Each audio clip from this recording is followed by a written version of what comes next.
What up, YouTube? Before we start the video, we got a very important announcement for you. That's right, we have our new milestone giveaway for 2,000 subscribers. That is a CGC 9.8 graded Thor #1.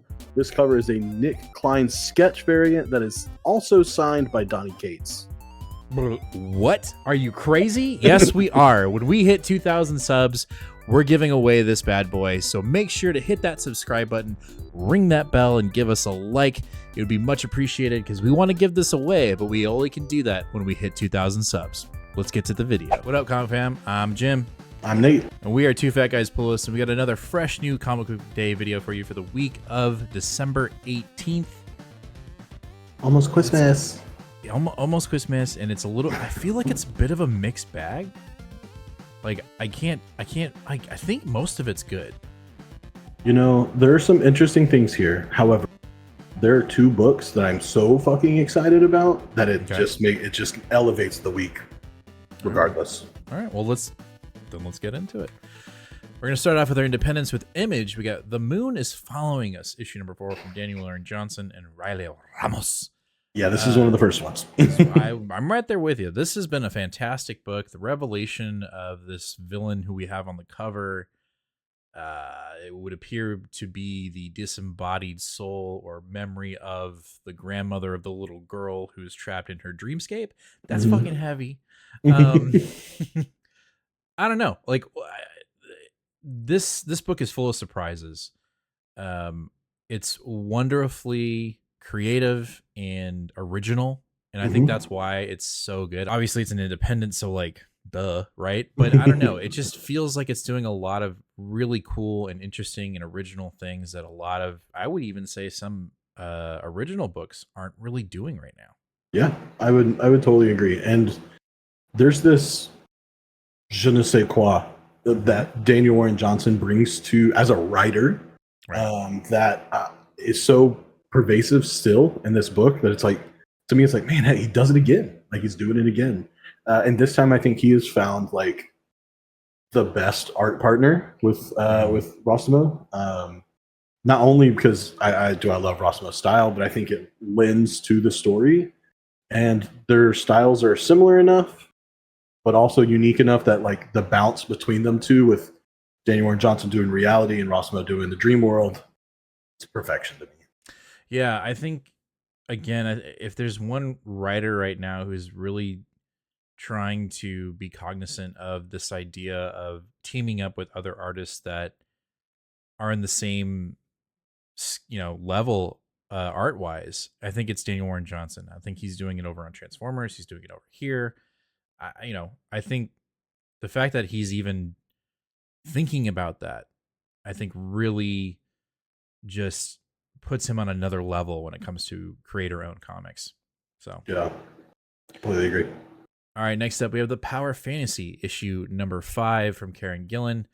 This is wild. This has been a wild book, and I think ever since issue, was it 4? No, it was 3. Ever since issue 3. Not to say that this book didn't start off with the bang. I think it did. But man, I think 3 really was like the stake in the ground, the foundation to really set off the Power Fantasy. Like, we were still kind of building our world and what we were doing, and then 3 just kind of unleashed it everywhere. And so we're still kind of dealing with the ramifications of that, and kind of, there was a roadmap set up in issue 3. So now issue 4, issue 5, we're kind of like, oh shit, this is what's happening in the timeline. We already kind of know what's going to happen. Let's see how it actually plays out. And I know that I am not doing a very good job of telling you what this book's about. If you're not reading Power Fantasy, it's really hard to tell you what's going on already into issue 5.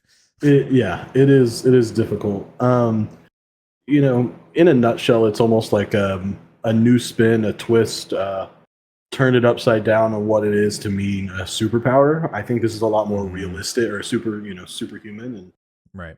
I think this is a lot more realistic version of that. And there's a reason why like Batman and Superman aren't realistic, because like at the end of the day, like Superman would be a tyrant, right? Like they're like, even if he was nice and good, like dude would be a tyrant.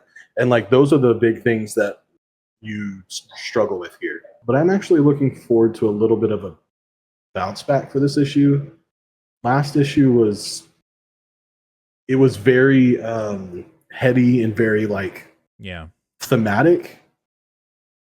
But one thing I like about Kieran Gillen is that sometimes he's a little on the nose, and that one was very like, nope, sit back and make sure you understand it. And I was like, okay, yeah, got it.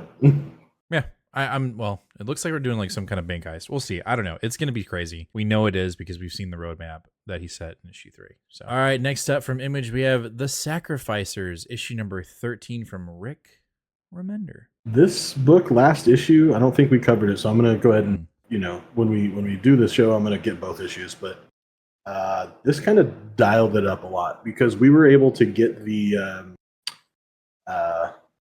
reunion that we were kind of hoping for between Pigeon and his family with this newfound power, and seems like he's going to be able to break them out of the shackles of this, I mean, literally the shackles, but also just like them being enslaved by this king that's mad, can't find his daughter, yada yada. And something happens that just makes everything worse, so much worse. And so I think we're going to deal with the ramifications of that here, and I don't think it's going to go very well for our Pigeon boy here. All right. Well, we'll see. This book, it continues to be great, and the art is phenomenal. I want to go find this guy's. Man, it's going to be hard to say his name, Fiumara, but I want to go find more of his work because it's really good. Right on. All right, jumping over to DC, we're going to kick it out with Absolute Batman, issue number 3 from the All In Initiative. And it truly is all in when it comes to most of these absolutes. I would even say that about Superman. We didn't review it because we didn't have a show. But it feels like, again, I just feel like the absolute line of comics right now are where it's at for DC. Their current continuity just feels kind of drawn out and corny and same old. So about it, love it. I am looking forward to it. I'll even potentially say, I'll say a potential patois here. There's something about this book that kind of irks me. I'm not sure what it is. I almost wonder if it's, I know this is so dumb. I don't think I like the character figure of Batman here. He's literally like, he reminds me of Bane from the George Clooney one where he's like all, I don't know, really buffed up and stuff. Yeah. Like Bane. Yeah, but it's like over the top. Yeah. Anyway, but overall, that's silly. Overall, the book's really good though. Scott Snyder's kind of showing why he's one of the definitive Batman writers of all time. Yeah, and I think if you, I get it. I totally understand what you're saying, but it's either that or what we currently have, which is kind of like, hey, this is a new villain, but it's really just the same villain, but I get it. I get what you're saying, but I'm here for it because DC right now, he's doing his best. Man. He is. He really is. But like at this point, I'm just bored with DC. So when this absolute just makes me feel good. Yeah.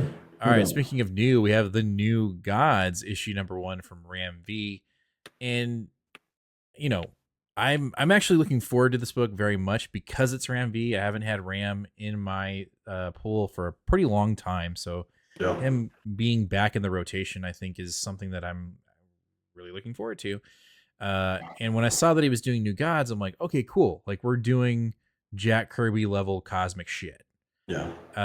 And so then before we started the show, we look at the solicitations, and it just has this feeling of like, where we left the characters off, wherever we did that, and we're just kind of coming back to it. But then at the same time, we're getting this like vague description of maybe we are doing something new.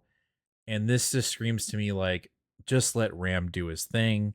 And I really hope it's not like, if you don't know the New Gods, you're not going to like this book. I hope that's not the case. Yeah, that's one of my biggest hesitations too. And I think because we have so much newness and starting over again from DC with stuff, Absolute stuff. But do we though? Like outside of Absolute? No. That's what I'm saying. Okay. Because we have new stuff with Absolute, I think sometimes we forget All In isn't supposed to start as. So no one advertised the New Gods as this is a new good place for you to start if you don't know who the New Gods are. Right. And I think we kind of had that in our hearts when it was never really sold that way. However, you said something that kind of changed my mind a little bit, and that's that you hope they let Ram V do his thing, And we just saw DC let Ron V do his thing for 2 years and throw down one of the best detective comic runs of all time. So I'm a little more optimistic than I was before we started filming. Yeah, and I'm sure we can talk about it on the live show, but like just to kind of give you a preview, you're right. We were not sold that All In was new. It was all these new things, or at least they didn't say it verbatim. Right. All In is a brand new start. But the way I will argue the way it's been marketed, you know, this, because if you read the All In announcement, these are the perfect starting points for any new reader, and I'm like, no, that's not the case. Like because some of these All In titles just started like Birds of Prey was in the middle of an arc, right, when they started getting the All In symbol on the top, right. And that's what I'm trying to say is like it's bullshit. That's all I'm saying. And I know we're like for sure. Ram V's New Gods does not deserve this criticism. We will read it and we will talk about it on Sunday. But I'm just saying that's one thing that irks me about DC right now is that they are definitely like you can't trust them. You can't trust them when they say shit. And hey, Marvel did the same thing. The most recent Avengers issue where they were like, "Oh, it's X-Men versus Event." It's a fucking Thanksgiving issue that had they played a game of fucking baseball. Like, oh my god, it was so stupid. All right, keep on moving. We got Plastic Man No More issue or book number 4. This is the last issue in Cantwell's run. You know, this has been crazy. This has been I knew very little of Plastic Man, but it was a Black Label. It was Cantwell. I had to read it, and I've enjoyed it. So I am very much looking forward to the conclusion of the book and to see if Plastic Man truly will be no more. You know, I mean, if the title suggests anything, he won't be. And it's a Black Label, so you would you got to assume that he's gotta do what they want to do, right? He's gonna die, bro. And I'm here for it. Hey, I'm interrupting the video. It's only because I've got something really important to tell you. I know you know what we're giving away when we hit 2,000 subscribers. I gotta let you know about what we're giving away when we hit 1,250 subscribers. We're giving away this Uncanny X-Men #1 signed by Jim Chung, CGC grade 9.8. When we hit 1,250 subscribers, you could potentially win this, but you have to be subscribed to our channel. So hit that sub button, ring that bell, and give us a like. Let's get back to the video, shall we? All right, jumping over to Marvel, we got Daredevil issue number 16. I'm going to be honest. You know, the run's been fine. We've been dealing with Matt trying to like find his identity, yet he did find his identity, and then he doesn't want to be part of that anymore. He wants to be a priest, but you know, the streets, they just beck and call him, and he's no longer, you know, he's not allowed to be a priest. Right? Yeah. He wants to be with Elektra, but he can't be with Elektra because that was his past life, but he wants to be with Elektra. And then he's fighting demons. And I think that's probably has been the most fun part of the book. I think Matt's struggle with his past life has kind of been secondary in my opinion, and more of like seeing what sin or original sin is going to possess some figure in Matt's life now. You know, like that to me has been the most intriguing thing of this run. And I think it has lost a little bit of its like street level threat, you know, that it usually does. You know, I think Moon Knight has definitely picked up the slack in that regard. So again, I'm not talking about dropping it. I think I would if John Romita Jr. was doing the interiors, but thank God he's not. So again, I can't remember what happened. I know that. Oh, that's right. Foggy has been possessed by something, whether it's the devil himself or just like an ultimate sin. So we'll see, you know, are they going to fight in the streets or are they going to fight in the courtroom?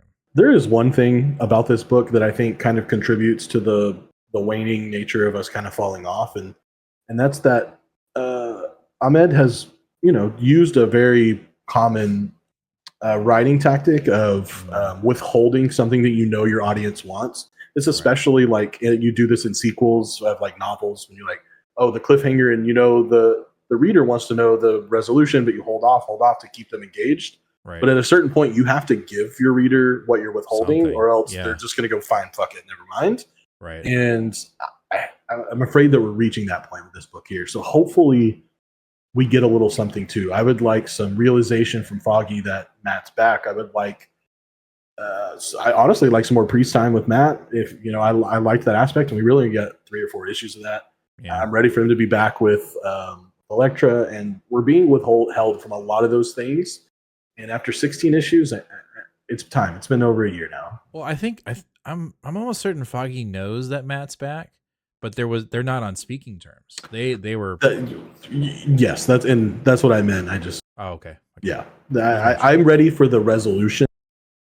Oh, okay. I see. I don't find the tension, even though it hasn't been very prevalent in the book. I just don't find it very compelling. No, I think just the possession itself has probably been the biggest driver. Of momentum in the book for sure. For sure. Yeah. All right, next up, we got Psylocke from Melissa Wong. Yo, issue 1, I fucking loved. I said this past Sunday about Laura Kinney Wolverine. And if you're not a fan, or you're not a super fan of Laura Kinney Wolverine, then that book probably wasn't for you. And I'll probably say the same thing in regard to this. If you're not a big, massive Psylocke fan, then maybe this book isn't for you. But I am. Also, I love Alyssa Wong's writing style. And I don't know, like, this book came out first before X-23 or Wolverine, Laura Kinney Wolverine. Mm-hmm. And Laura Kinney Wolverine felt almost like a duplicate of Psylocke. It just was a different character, but we were still dealing with like oppressed mutants and, you know, this lone female superhero coming in to save the day. I just think Psylocke, I don't know. I just think she's a more badass character. I mean, when you can like lobotomize somebody with a psychic punch, like that's fucking cool. And then she's a fucking ninja, dude. Like it's dope. So I am looking forward to this very much. And I'll go ahead and say a potential patois here as well, because it's Alyssa Wong, and you know, her Deadpool run was so fucking awesome. Captain Marvel, not so much. This has been killing it. I know we're only 2 issues in, but I've been having a lot of fun with Psylocke. Yeah, I enjoyed the first one. And I thought the art was good too. Yes, the art is good.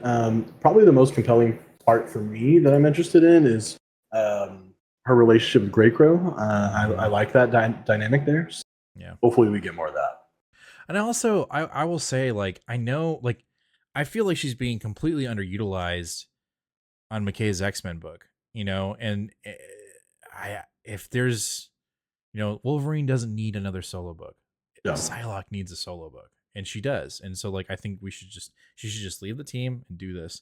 And then when she's done, go over to Uncanny X-Men so Gail Simone can write Psylocke. So, yeah, you know, that'd be awesome. All right, next up we have Sentinels issue number 3. It looks like we're dealing with Magneto. You know, this has been kind of a dark horse book, and it's really kind of presented that way as well. We've got this group of human/mutant Sentinels who are tasked to take out, you know, the rogue mutants, the mutants that are not necessarily, you know, behaving. Yeah. We know that that's going to turn at some point, but it's kind of a gritty Suicide Squad, almost kind of slice of life book. You know, every time I see it on my pull, I'm kind of like, why is this still on my pull? But then I read it, I'm like, oh, I'm having fun.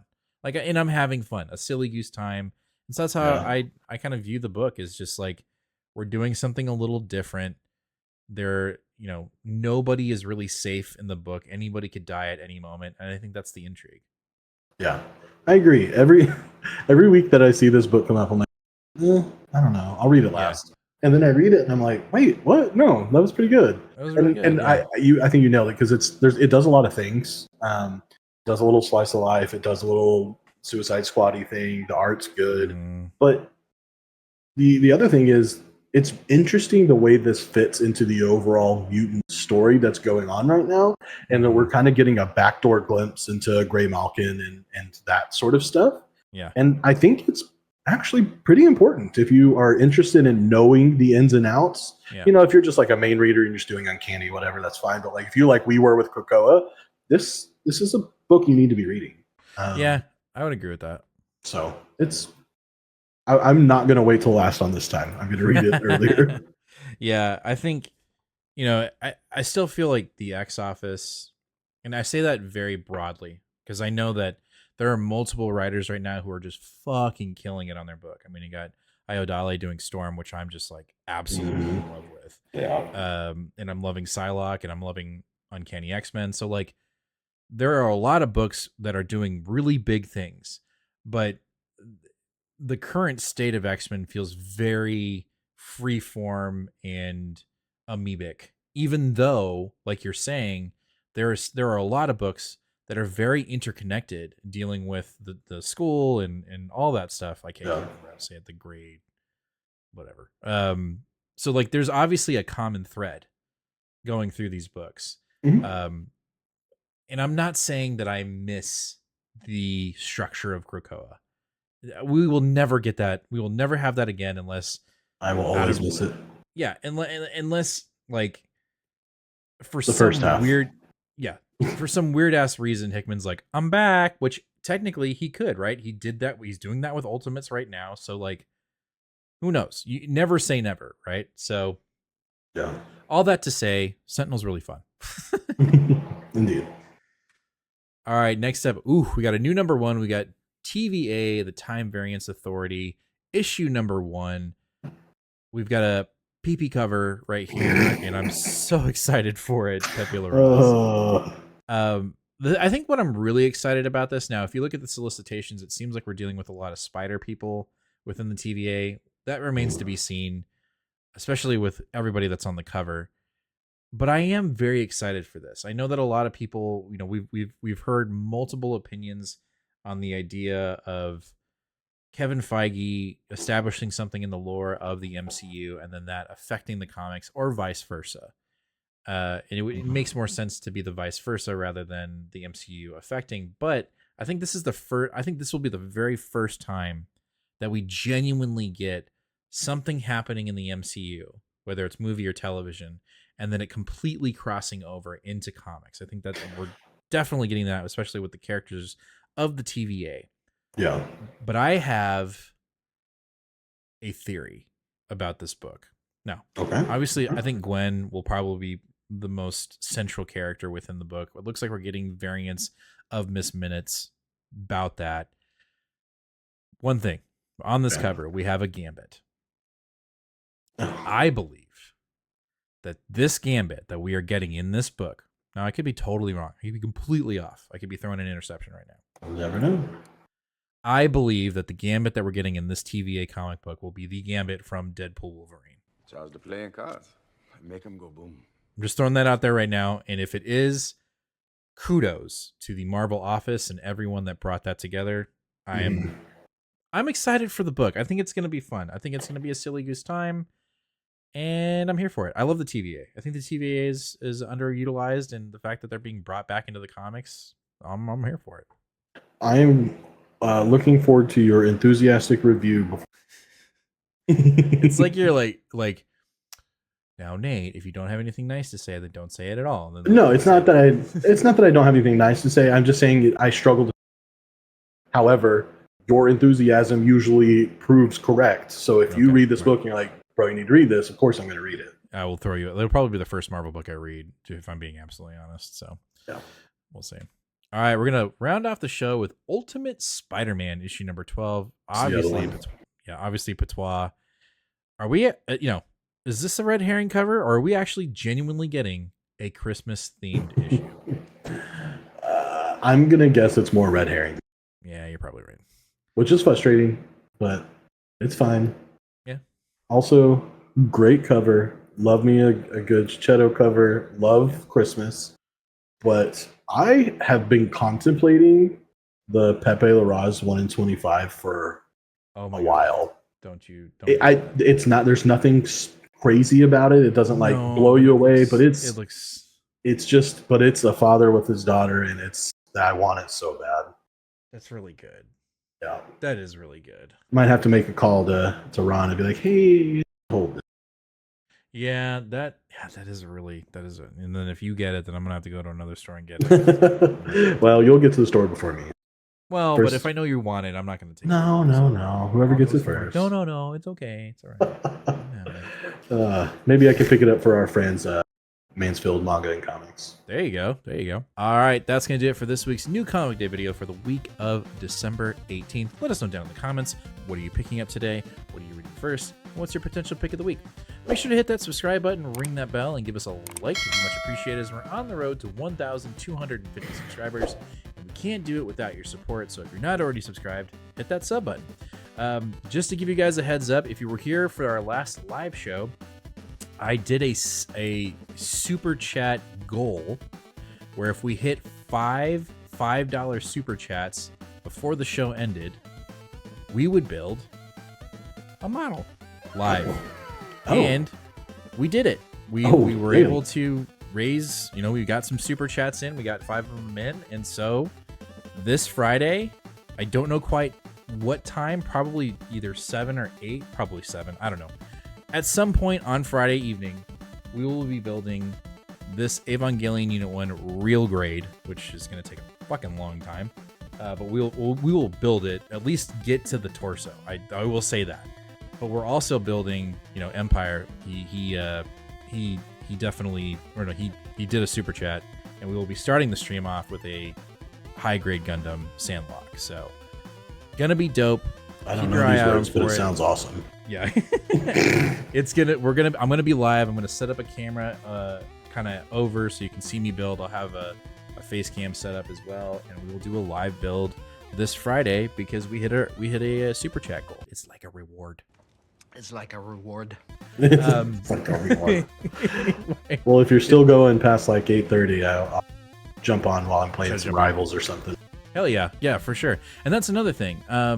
Maybe we'll do another sub goal on our live show, and then if we get that, we'll do a Marvel Rivals live stream. Y'all come play with us. You come play with us. That All sounded right, well, weird. That's you That did sound weird. play this. No, I'm not even gonna try. Stop Play saying Marvel play. Rivals with us. That's what I'm saying. Anyways, we will catch you guys live this Sunday, 8 o'clock p.m. Central Standard Time, where we'll talk about all these books and more, and it'll be a great time. So we'll see you then. As always, comic fam, be kind to one another and read more comics. Later.